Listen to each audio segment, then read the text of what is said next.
Everyone has abandoned me my whole life, but I haven't been alone for 65 years. If you wanna have to leave your home, just mess with a bottle of corn. You gotta make it to the woods if you can. If you can, if you can, you gotta make it to the woods if you can. The last time we met, I chatted about the Curse of Clyde Langer, an episode of Doctor Who spin-off The Sarah Jane Adventures. Today, I want to talk about the episode it supposedly inspired, 73 Yards, about companion Ruby Sunday, who sets off an ancient Welsh curse. Ruby is separated from the Doctor and endlessly followed by a mysterious old woman who is always 73 yards behind her. Soon, the woman causes everyone in Ruby's life to abandon her. Now, Ruby must find meaning in the loneliest life she's ever known. For today's video, I was planning to do my usual spiel, overthink 73 yards, and babble about its deeper meaning. But I can't, for reasons I'll get to later. Instead, today I'll explain why 73 Yards is not as good as the Curse of Clyde Langer, but it is more interesting. To do this, I'm going to compare both episodes in terms of characterization, key scenes, and themes. Then, I'm going to change tack entirely and chat a little about something called the hermeneutic circle. Off we go. Go softly on!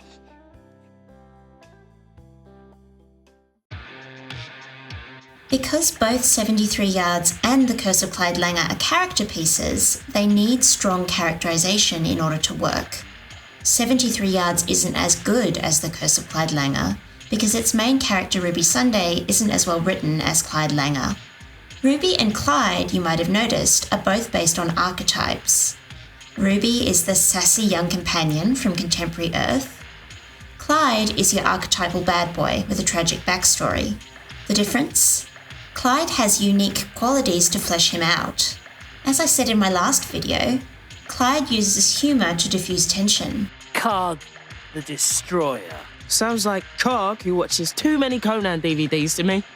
He loves art, and he loves designing comic books. Clyde also has insecurities related to his dad leaving him. When I see Clyde on screen, I not only believe he is a real person, I can form a bond with him. Ruby, and I've said this before, doesn't have traits which set her apart from other characters. She has a tragic backstory about being adopted, but this backstory is as generic as Ruby herself. In many episodes, Ruby doesn't even react realistically to events on screen. I can't believe this. I can't believe a single thing that's happening, and it's my birthday. So I can't buy Ruby as a person, and by extension, I can't connect with her. 73 Yards is probably the best characterization Ruby has gotten. In this episode, she does have human reactions to events. 73 Yards also gives Ruby another character trait, resilience. Alone in difficult circumstances, Ruby doesn't despair. She contacts UNIT, makes a life for herself, and even overthrows an evil politician. The problem is, while resilience sets Ruby apart from other humans, it doesn't set her apart from other companions. Every female New Who companion has had to be resilient and live without the Doctor for a plotline or an episode. What made these stories work was each companion's unique perspective on events. Rose in The Christmas Invasion is miserable because she's in love with the Doctor and feels conflicted about him changing his face. Martha thrives in Last of the Time Lords because she realises that she can save the world on her own. Ruby doesn't feel unique, even in her own story. Her actions in 73 Yards feel disembodied from the rest of the series because she's been undercharacterised before and since. And if you're shouting at your screen right now that Ruby is unique, and what makes her unique is her fear of abandonment, wait a minute, I'll get back to you. For now, I want to talk about another thing that Curse of Clyde Langer does better than 73 Yards. Key scenes. 73 Yards and The Curse of Clyde Langer show Ruby and Clyde being rejected by other characters. These scenes work better in The Curse of Clyde Langer because they have a stronger foundation. Seeing Clyde be rejected by Sarah Jane, Rani and his mum made me sick to my stomach. I was invested in Clyde's relationships because I understood why they matter. Clyde needs his mum, not just because she's his parent, but because she makes him feel wanted, unlike Clyde's dad who left him. You don't need me. You're right. I don't need you. I've got Mum, Sarah Jane. Sarah Jane matters because she sees Clyde's potential, unlike the other adults in his life who dismiss him as being a troublemaker. Meanwhile, Rani helps Clyde process their bizarre adventures with Sarah Jane. In 73 Yards, I felt nothing when Ruby lost the doctor, because, to be honest, I don't know why she travels with him. Fun and adventure aside, I've no idea what draws these characters together. Admittedly, I did feel something when Carla abandons Ruby, but I wasn't sad because I'm invested in Ruby as a character. I was invested in Millie Gibson's performance. I also felt this vicarious sadness as I imagined my own mum rejecting me like this. Ruby's relationship with Carla, while wholesome, is underdeveloped. Again, I don't know what, apart from circumstance, bonds them. There's also no tension in their relationship. I was concerned for Clyde and his mum because I knew that the secrets Clyde keeps from her could really hurt their relationship. I don't know about the strengths and the weaknesses of Ruby and Carla's relationship. Therefore, I don't feel that the relationship has stakes, and this takes away from the dramatic tension. So, when Carla rejects Ruby, the moment doesn't hit nearly as hard as it should have done. The Curse of Clyde Langer has strong themes, which link to Clyde's character arc. 73 Yards themes are poorly articulated because Ruby doesn't have a strong character arc. The Curse of Clyde Langer has two main themes, homelessness and shame. Clyde is the nexus which draws these themes together. Clyde feels shame due to childhood trauma. His friends living rough are shamed by society. Because the episode's themes and characters are connected, it can deliver both a satisfying character arc and a powerful political message. At the end of the story, Clyde finds self-confidence.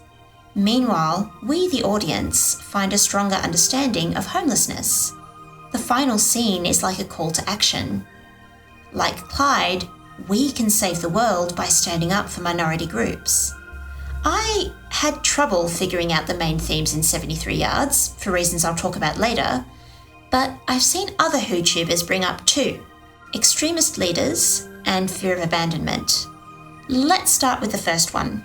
The Roger Ap Gwilliam stuff shows the consequences of extremist leadership. It's disturbing, but it's given so little time that it feels undercooked, especially when you compare it to Russell T Davies's other series, Years and Years. It also feels tangential to the main storyline about Ruby. You might argue that 73 Yards isn't about politics. It's about Ruby's fear of abandonment. And yes, I would agree, if I believed that this fear actually existed. Unless I missed something, which is possible, this and maybe the finale are the only places where I feel the impact of Ruby's adoption on her character. The rest of the series, Ruby's so well adjusted that her past doesn't seem to affect her at all. So I can't invest in the theme of abandonment this episode is trying for. You want to know how to combine themes and character? Look at Turn Left. That episode balances Donna's low self-esteem with political commentary. Throughout Series 4, Donna has lacked self-belief. And once alone, her self-doubt consumes her. This is catastrophic not only for Donna, but the whole universe. Turn Left uses Donna to deliver a horrifying message about what happens when good people fail to act. Labour camps. That's what they called them last time. What do you mean?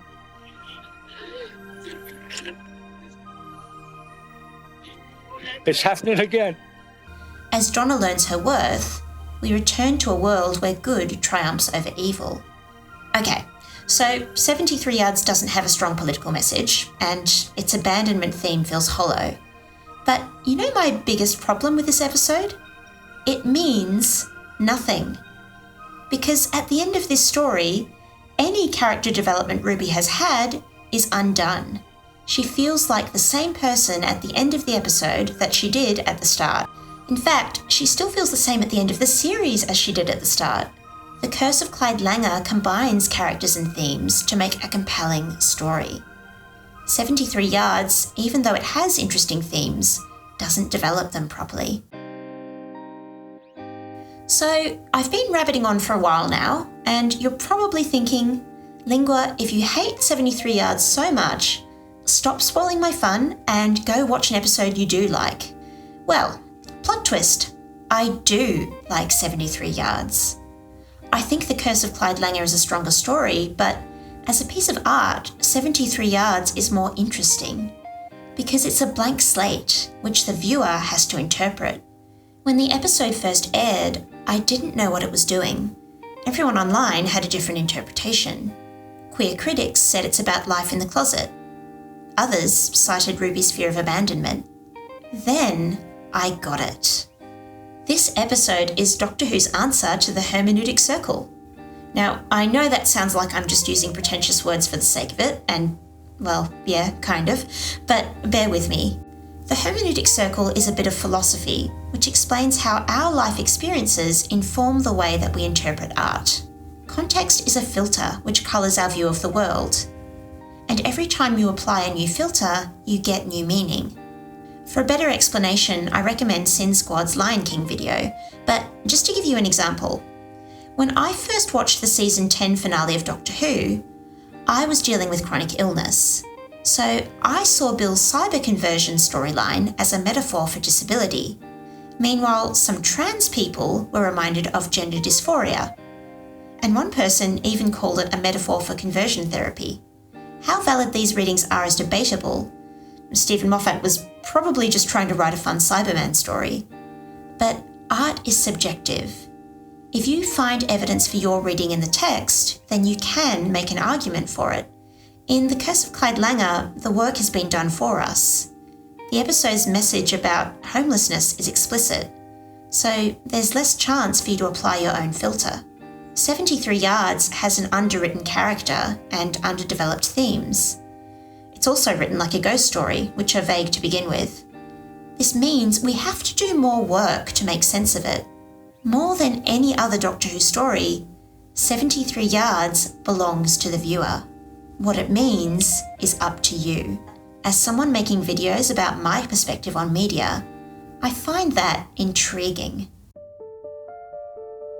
So, if you hadn't guessed, I prefer The Curse of Clyde Langer to 73 Yards.